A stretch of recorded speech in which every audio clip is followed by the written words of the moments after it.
Winn-Dixie, chapitre 21. Une fois que j'ai réussi à convaincre Otis, le reste des préparatifs était facile et amusant.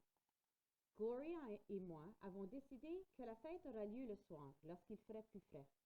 La veille, dans l'après-midi, nous avons préparé les sandwichs aux œufs dans la cuisine de Gloria et nous les avons découpés en forme de triangle. En avons enlevé la croûte et y avons piqué des cure-dents ornés de petits rubans pour décorer. Winn-Dixie s'était assis dans la cuisine et nous observait sagement. Il n'arrêtait pas de remuer la queue. Ce chien pense que ces sandwichs sont pour lui. Winn-Dixie lui a souri de toutes ses dents. Ce n'est pas pour toi, mon vieux, a lancé Gloria. Mais lorsqu'elle pensait que je ne regardais pas, elle lui a filé un sandwich sans cure-dents. Nous avons aussi préparé du punch. Dans un grand saladier, nous avons mélangé du jus d'orange et du jus de pamplemousse et du soda. Gloria l'a baptisé le Punch Gloria. Elle a dit que son punch était célèbre dans le monde entier, mais j'en avais jamais entendu parler. Et finalement, nous avons décoré la cour. J'ai accroché des banderoles de papier crêpé rose, orange et jaune dans les arbres pour donner un air de fête. Nous avons aussi rempli de sable les sacs en papier et placé des bougies dedans. Et juste avant que ce soit l'heure de la fête, j'ai allumé toutes les bougies, une à une.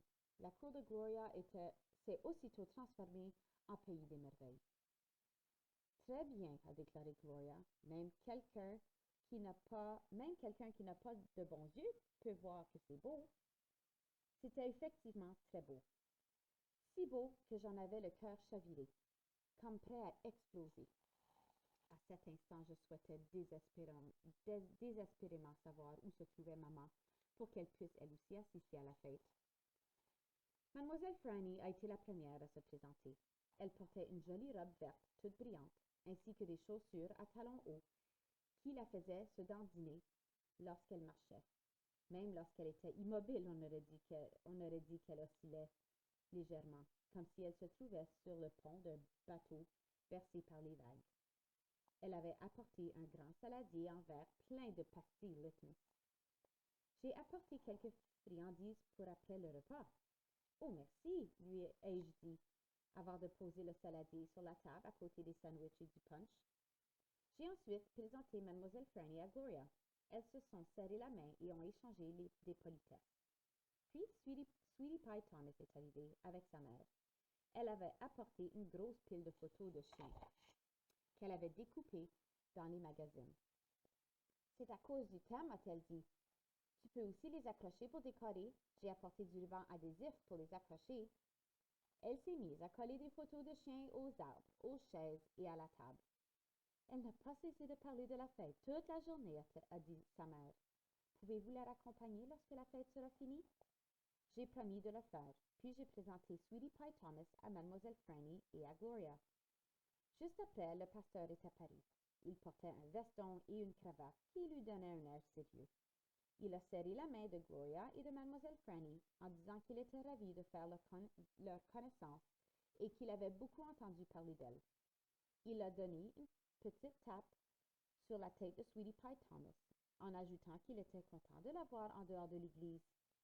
Et pendant tout ce temps, Winn-Dixie se tenait au milieu des invités, remuant la queue si fort que j'avais peur qu'il fasse tomber Mademoiselle Franny en équilibre sur ses talons hauts. Amanda Wilkinson est arrivée ensuite. Avec ses cheveux blonds tout bouclés, elle avait de l'air gênée et pas aussi méchante que d'habitude. Je me suis approchée d'elle et l'ai présentée à Gloria. À ma grande surprise, j'étais contente de voir Amanda. Je mourais d'envie de lui dire que je savais à propos de Carson, que je comprenais ce que c'était que de perdre quelqu'un de cher. Mais je me suis tue. Je me suis contentée d'être très gentille. Nous étions tous debout en rond, à nous sourire, un peu embarrassés, lorsque nous avons entendu une voix nasillarde s'exclamer « Gertrude est un bel oiseau !» Winn-Dixie a baissé les oreilles et s'est mise à aboyer, tout en regardant autour de lui. J'ai sondé les alentours, moi aussi, mais je n'ai pas vu l'ombre de Gertrude, ni d'Otis. « Je reviens !» ai-je lancé aux invités. Avec Winn-Dixie, nous avons contourné la maison au pas de course. Et comme je l'avais deviné, Otis se tenait là, sur le trottoir. Il avait sa guitare sur le dos et Gertrude sur l'épaule. Et dans les mains, il portait le plus gros bocal de cornichons que j'avais jamais vu. Otis, suis-moi, ai-je dit. La fête se déroule à l'arrière de la maison, dans la cour. Ah bon, a-t-il dit. Mais il a demeuré figé comme une statue, le bocal de cornichons dans les bras. Chien, a croassé Gertrude avant de s'envoler de l'épaule d'Otis et d'atterrir sur la tête de Winn-Dixie.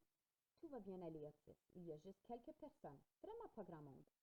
Ah bon, a répété Otis en sondant les alentours comme s'il était perdu.